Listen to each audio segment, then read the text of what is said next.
가기를 즐겼다. 후에 천주교의 교회 세례를 받고 서구문명에 눈을 뜨게 된다.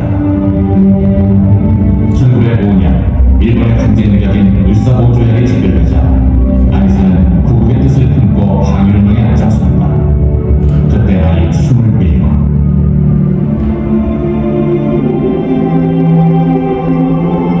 나라의 군대마저 강제 해산되자 가슴에 끓는 피를 감축한 아니사는 해외를 나가 의료 활동에 몸을 던져 대한의군 참모 중장이 되어 무자 항일 투쟁운동을 전개하게 된다. 여러 명의 결사공주들과 무명지를 끊어 생동한 선율로 쓴 대한독립은 위국 헌신의 표상이었으며 항일운동의 대단한 투지를 입증하는 것이었다.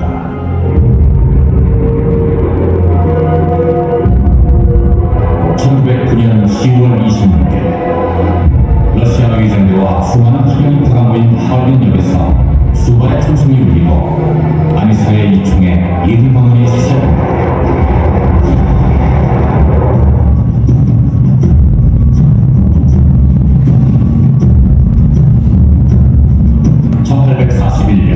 농민의 아들로 태어난 이등병원은 1881년 메이지 정권의 최고 지도자로 올라서면서 일본 총리 대신과 추미련 의장 등을 역임한다.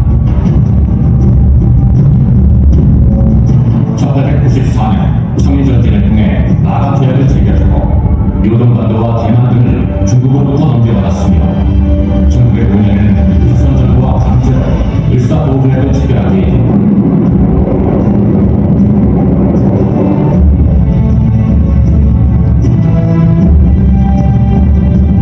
1906년 조선 통감부가 설치되자 초대 통감이 되어 한국 병탄의 기초 공작을 수행하며 반일투쟁을 정확하게 진압합니다. 대동 공보를 통해 이등병원의 만주시찰 소식을 알게 된 아니사는 가슴이 뛰었다. 아니사는 이등병원의 일정을 조사하여 하얼빈에서 러시아 전령 대신 코코프체프와 만나기로 한 사실을 확인하고 우덕수, 조도선, 유동화 등과 함께 이등병원 사찰 계획을 세웠다. 1909년 10월 26일 오전 9시 이등병원을 태운 기차가 하얼빈역에 도착하고 부여한 러시아 의장대와 일장기를 흔드는 환영인파 가운데 이등병원의 모습이 시야에 들어오자 아니사는 손해진 지연발 버닝 권총을 천천히 들어옵니다. 민족의 한을 담아 동양평화의 탈의를 해주는 전승이 울리고 아니사의 의탄에 이등병원은 쓰러졌다.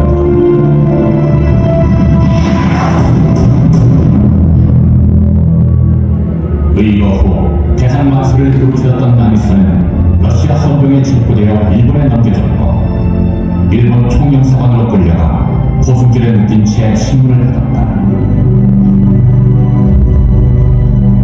그리고 11월 3일 일본 강동도도부 소속하에 있는 여성 형무소에 약속돼 독방에 구금되고 이듬해 1월 26일까지 10여 차례 신문을 받았다.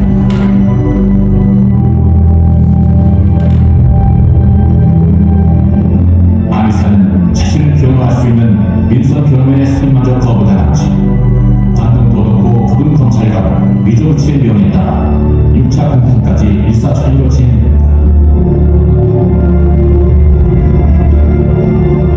아니사의 의혹에 대한 재판이 시작되고 300여 명의 방송국과 더불어 전세계 언론들은 동방의 작은 나라에서 시작된 의로운 투쟁의 결과를 지켜보고 있습니다. 하지만 일본의 외교 대신인 고문화는 재판이 시작되기 전 비밀리에 고등법원 원장이었던 히라이시를 통해 일본 국사법인 아니사를 극형에 처할 것을 명령했다. 다소 호의적이었던 법원의 태도는 이후 급격히 변했으며 국제법과 국제관례를 무시하고 피고인의 안권을 봉쇄하는 등 불공정하고 부당한 재판을 강행, 부당한 판결의 여사로 기록된다. 이 같은 일반적인 재판에서도 아니사는 단단한 주장과 논리를 펼쳤다. 대한민을 밝히고 일본 정부에 의해 재판받아야 하는 것 자체가 불법이라는 강경한 그의 의지는 법정에서도 꺾이지 않았다. 검찰관이 아니사에게 이등병원을 살해한 목적과 이유를 물었을 때 아니사는 민항을 시해하고 황제를 폐위시킨 죄, 평양평화를 깨뜨린 죄 등 이등병의 죄성을 논리타면하게 밝히고 내가 이등병을 죽인 것은 한국 독립전쟁의 한 부분이고 또 내가 일본 법정에 서게 된 것은 전쟁에 패배하여 포로가 되었기 때문이다. 나는 개인 자격으로 이 일을 행한 것이 아니라 한국 의군 참모 중장의 자격으로 조국의 독립과 동양 평화를 위해서 행한 것이니 한국 군법에 의하여 처리하도록 하라는 강력한 주장을 펼쳤다.